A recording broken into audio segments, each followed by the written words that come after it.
अस्सलाम वालेकुम, बिस्मिल्लाहिर्रहमानिर्रहीम। दोस्तों, कैसे हैं सब आप? उम्मीद है कि आप सब खैरियत से होंगे। Welcome to my official YouTube channel Humayun edutainment TV. और मैं हूं आपका host Humayun Aziz, advocate high court Lahore, CSS PMS and PCS judicial coach in Pakistan. दोस्तों, आज से पिछले लेक्चर में मैंने आपसे political science paper 1 CSS PMS को अटैम्प्ट करने के मुतल्लिक बात की थी। इंशाल्लाह आज के इस पेपर लेक्चर में मैं आपसे शेयर करूंगा कि पॉलिटिकल साइंस का जो पेपर 2 है उसे किस तरह अटैम्प्ट करना है। क्या इसमें ज़्यादा हेडिंग लिखनी है या कम हेडिंग लिखनी है? क्या हेडिंग अगर लिखनी है तो एक हेडिंग की डिटेल 1-2 लाइन करनी है या पैरा करना है? क्या पेपर के जब क्वेश्चन लिखना है तो उसमें सिर्फ जितना एग्जामिनर पूछे सिर्फ उतना ही लिखना है, या इसमें कोई कंपैरेटिव या एनालिटिकल तरीके से भी जवाब लिखने की कोशिश करनी है? और क्या पेपर के जो तमाम क्वेश्चन हैं उनकी जो लंबाई है या लेंथ है वो 7 पेजेस लिखने हैं या 8 पेजेस लिखने हैं, या कि एक क्वेश्चन जो आपको बड़ा ज़्यादा आता है वो ज़्यादा लिख दें और जो आपको कम आता है वो लिख दें? इन तमाम सवालात के जवाबात के लिए मेरा आज का लेक्चर प्यारे दोस्तों देखते रहिएगा। आपने ये लेक्चर एंड तक देखना है, क्योंकि इस वाले लेक्चर में मैं ये तमाम चीज़ें आपसे शेयर करने जा रहा हूँ जो कि इंशाल्लाह आपके लिए बड़ी ही बेनिफिशियल होंगी। सो दोस्तों, जो लोग मेरे इस चैनल पे नए हैं उनसे हम्बल रिक्वेस्ट है कि मेरे चैनल हुमायूं एजुटेनमेंट टीवी को लाइक, शेयर और सब्सक्राइब कीजिए, ताकि मेरी हर नई आने वाली वीडियो आपको बआसानी मिलती रहे। जी दोस्तों, पिछले लेक्चर में मैंने आपसे शेयर किया था कि जो पॉलिटिकल साइंस और CSS और PMS का जो पेपर 2 है उसमें मुख्तलिफ़ किस्म के जो फॉर्म ऑफ गवर्नमेंट्स हैं वो आपको पढ़ने के लिए दिए गए हैं, जैसे कि गवर्नमेंट ऑफ UK है, USA है, फ्रांस है, USSR है। फिर पार्ट 2 में political systems of Turkey, Iran, India, China and Pakistan. Pakistan के जो तीनों कॉन्स्टिट्यूशन है 1956 है, 1962 है, 1973 है, उनके मतलब आपसे मुख्तलिफ़ किस्म के सवालात पूछे जा सकते हैं। पिछले लेक्चर में दोस्तों मैं आपसे डिटेल से ये बात डिस्कस कर चुका हूँ कि इसकी किस तरह से पोर्शन बनाए गए हैं एग्जामिनेशन में। पोर्शन A, पोर्शन 2 आपको किस तरीके से सवालात सिलेक्ट करने हैं, ये आप पिछले लेक्चर से देख लीजिएगा। आज के लेक्चर में मेरा एक ही फोकस है कि पॉलिटिकल साइंस पेपर 2 को आपने अटैम्प्ट किस तरह करना है। जी दोस्तों, जब भी आप पॉलिटिकल साइंस का पेपर 2 इसे आप दोस्तों अटैम्प्ट करने बैठें तो सबसे पहले ये बात ध्यान में रखिएगा कि आप जो भी क्वेश्चन लिखने जा रहे हैं, पहले तो आपने ये ध्यान में रखना है कि तमाम जो क्वेश्चन हैं उनके नंबर 1 से हैं। आपने ये बिल्कुल नहीं करना कि आपने एक क्वेश्चन को जो 20 नंबर का, दूसरा भी 20 का, तीसरा भी 20 का, चौथा भी 20 का, चारों क्वेश्चन के नंबर बराबर हैं। जब चारों क्वेश्चन के नंबर बराबर हैं तो क्या ये लॉजिकल है कि एक क्वेश्चन जो आपको ज़्यादा है उस पर ज़्यादा टाइम लगा दे?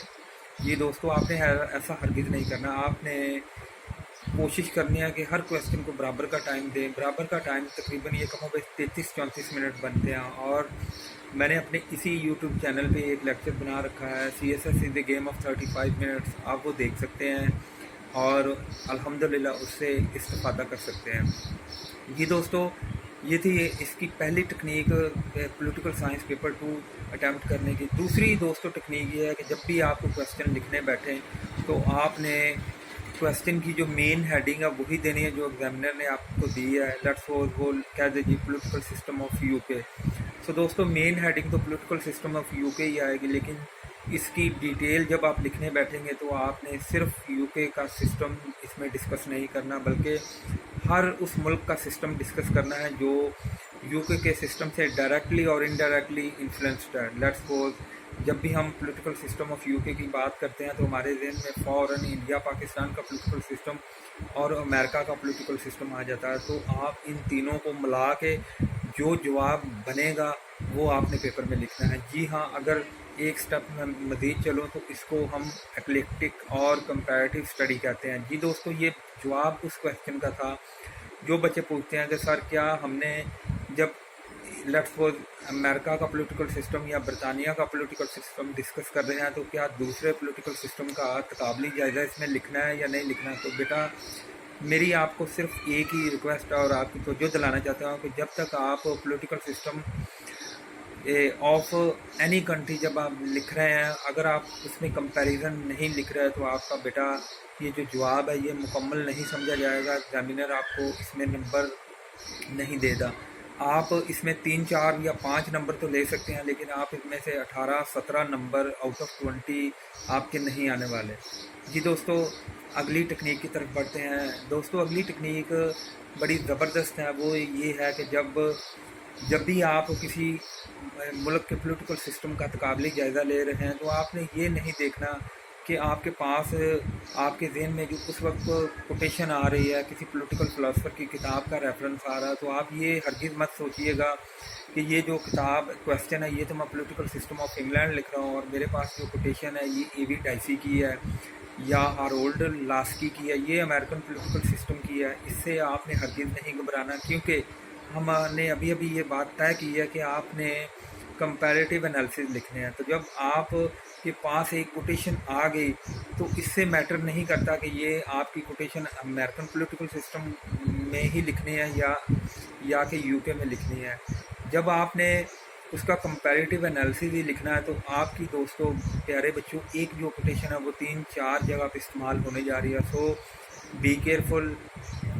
अपनी जो कोटेशन है और मुख्तलिफ ऑथर्स हैं उनको याद कीजिए, मेमोराइज़ कीजिए, क्योंकि वो आपकी एक याद की हुई कोटेशन, एक जो मेमोराइज़ की हुई जो ऑथर का नाम है, किताब का नाम है, वो 5-6 जगह आपका एज ए रेफरेंस पर यूज़ करना है।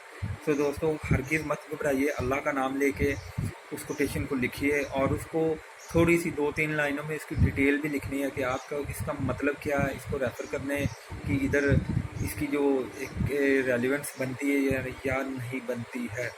जी दोस्तों अगली टेक्निक ये है कि जब भी आपने पॉलिटिकल साइंस पेपर 2 लिखने बैठना है तो आपने कोशिश ये करनी है कि जो उस मुल्क का पॉलिटिकल करंट सिनेरियो जा रहा है वो भी आपने इसमें लिखना है।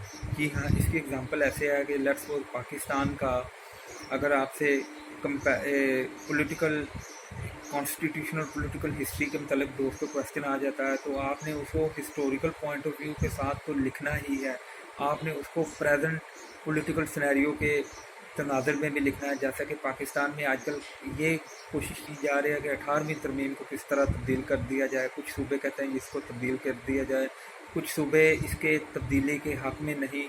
आपने इस तरह जो करंट पॉलिटिकल सिनेरियो किसी मुल्क का चल रहा है उसे भी लिखना है। जी दोस्तों अगली टेक्निक शेयर करने से पहले एक छोटा सा नोट है जो आपकी खिदमत में पेश करना चाहता हूँ। वो ये है कि पॉलिटिकल साइंस पेपर 2 का क्वेश्चन एक ही वक्त में बड़ा मुश्किल अटैम्प्ट करना और एक ही वक्त में बड़ा आसान अटैम्प्ट करना। आसान इस तरह है कि जितनी टेक्निक्स मैंने आपको बताई हैं, अगर इनमें से आप सारी नहीं भी इस्तेमाल करके आ रहे, इनमें से कुछ आप यूज़ करके आ रहे हैं, आपके पास थोड़ा सा डाटा है, आपको सिर्फ ब्रिटिश प्राइम मिनिस्टर की पावर्स का पता है, ये भी बड़ा अच्छा है, और आपको दूसरी इससे ज़्यादा कुछ नहीं पता कि उसकी पावर क्या है, लेकिन आपको ये पता है कि अमेरिकन प्रेसिडेंट की पावर क्या है, पाकिस्तानी प्राइम मिनिस्टर की पावर क्या है। आप इन सब को कंपैरिजन करके ये साथ लिख दीजिए, तो ये तो हो गया एक आसानी। लेकिन मुश्किल चीज़ ये है कि जब आप पॉलिटिकल साइंस पेपर 2 सिर्फ एक ही मुल्क के पॉलिटिकल सिस्टम को महदूद करके लिखना शुरू कर देंगे, बार बार उसे ज़हरी बात है रिपीट करेंगे, एक ही बात को मुख्तलिफ तरीके से करने की कोशिश करेंगे, तो एग्ज़ामिनर इससे ना सिर्फ ऑफेंड होगा बल्कि एग्ज़ामिनर ये सोचेगा कि बच्चे को किसी ने पॉलिटिकल सिस्टम को अटैम्प्ट करने का तरीका ही नहीं बताया। तो दोस्तों ये जो मैं आपसे तरीका शेयर करने जा रहा हूँ ये बड़ा अच्छा है, टाइम टेस्टेड है और इसमें बेशुमार बच्चों ने इसको अप्लाई करते हुए बेशुमार कामयाबियाँ समेटी हैं। मेरी आपसे भी कोशिश है, दरख्वास्त है कि आप भी इसे इम्प्लीमेंट कीजिए, घर में इसकी रिहर्सल कीजिए और पेपर CSS BMS के देने से पहले ही आपकी ये आदत का हिस्सा बन जाना चाहिए। अगली दोस्तों टेक्निक ये है, वो है मास्टर टेक्निक। मास्टर टेक्निक इसे इसलिए मैं कहता हूँ कि आपकी एनालिटिकल टेक्निक, आपकी कंपैरेटिव टेक्निक, आपकी कोटेशन की टेक्निक, आपकी ऑथर को रेफ़र करने की टेक्निक, सारी दोस्तों एक तरफ हैं, लेकिन अगर आपकी ये एक टेक्निक कामयाब ना हुई اگر یہ ٹیکنیک آپ کے ہاتھ سے میں نہیں ہے جی دوستو، اور اس ٹیکنیک کا نام ہے آپ کی فیئر ہینڈ رائٹنگ۔ جی دوستو، اگر آپ کی ہینڈ رائٹنگ فیئر نہیں ہے تو ساری ٹیکنیکس جو میں نے ابھی آپ سے ڈسکس کی ہیں، ایگزامینر کو پیپر جب پریزنٹیشن ہوگا پیپر اس سے پڑھا ہی نہیں جانا، تو ان ساری ٹیکنیکس کا کیا مطلب؟ دوستو، آپ کی لکھائی جو ہے وہ خوبصورت ہونی چاہیے۔ خوبصورت لکھائی کا یہ فائدہ ہوگا کہ آپ نے جو کچھ بھی لکھا ہے ایگزامینر کو بڑے اچھے طریقے سے اٹریکٹ کرے گا، ایگزامینر آپ کا پیپر پڑھنا چاہے گا، اور ایک نیچرل سمپتھی پیپر کو مارکنگ کرنے سے پہلے ہی آپ کے پیارے بچوں، آپ کا پیپر جو ہے وہ ایگزامینر کا ہارٹ اور اس کی جو لائکنگ ہے کسی حد تک ون کر چکا ہوگا۔ پھر دوستو، آپ نے جو پولیٹیکل سائنس پیپر 2 کا پیپر ہے، جب اسے آپ نے اینڈ کرنا ہے تو کوشش یہ کرنی ہے کہ آپ نے جب کمپیریزن لکھنا ہے، کمپیریزن بہت زیادہ لمبا چوڑا ڈیٹیل کے ساتھ نہیں لکھنا، میکسیمم ایک پیرا، اور ایک پیرے میں میکسیمم 6 سے 7 سینٹینسز کے زیادہ سینٹینسز آپ کے نہیں ہونے چاہیے۔ ایز آلویز، جیسا کہ میں نے پچھلے لیکچرز میں بھی آپ کو بتا چکا ہوں کہ کنکلوژن میں آپ نے پیارے بچوں کوئی نئی چیز انٹروڈیوس نہیں کروانی، آپ نے صرف یہی لکھنا ہے کہ میں نے اس والے پیپر میں یہ چیزیں لکھی ہیں، اور ان کو آپ نے سم اپ کرنا ہے۔ سم اپ جب کرنا ہے آپ نے کوئی نئی چیز انٹروڈیوس نہیں کروانی، ورڈ جو ہیں وہ تھوڑے سے چینج کر دیجئے، اور اللہ پہ بھروسہ کرتے ہوئے مزید محنت جاری رکھیے۔ اللہ تعالیٰ انشاءاللہ آپ کو کامیابی دے گا، کیونکہ اللہ تعالیٰ کا یہ وعدہ ہے کہ جو لوگ محنت کرتے ہیں اللہ تعالیٰ ان کی جو ایفرٹس ہیں ان کو رائیگاں کبھی نہیں بھیجتا۔ سو دوستو، یہ تھا آج کا چھوٹا سا لیکچر پولیٹیکل سائنس پیپر 2 کو اٹیمپٹ کرنے کا طریقہ، اس کی مختلف اس کے جو ٹیکنیکس ہیں، جو مختلف قسم کے جو کوئریز ہیں بچوں نے پوچھا ان کو میں نے جواب دینے کی کوشش کی۔ امید کرتا ہوں کہ آپ کو میرا لیکچر بچوں پسند آیا ہوگا۔ اگر آپ کو یہ میری کوشش پسند آئے تو میرا چینل ہمایوں ایجوٹینمنٹ ٹی وی سے لائک، شیئر اور سبسکرائب کرنا مت بھولیے، تاکہ میری ہر نئی آنے والی ویڈیو آپ کو بر وقت مل سکے۔ اللہ تعالیٰ آپ کو کامیابی دے۔ پاکستان زندہ باد۔